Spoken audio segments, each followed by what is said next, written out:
How to split screen in Visual Studio Code. In this video, I'm going to show you how you can easily manage the workspace. First of all, open the application. Now, here on the right top, you can see different split icons. So basically, when you tap on them, it will completely change the interface that you're looking. So you can choose the one that you like. Here, you can choose different forms and methods. So basically here, in my case, there are 3 ones. Now here on the top, you can see the customization and layout.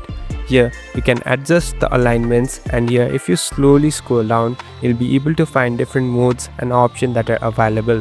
So it's up to you how you want to manage it. So it's completely on which side and what place you want to keep these bars and sections.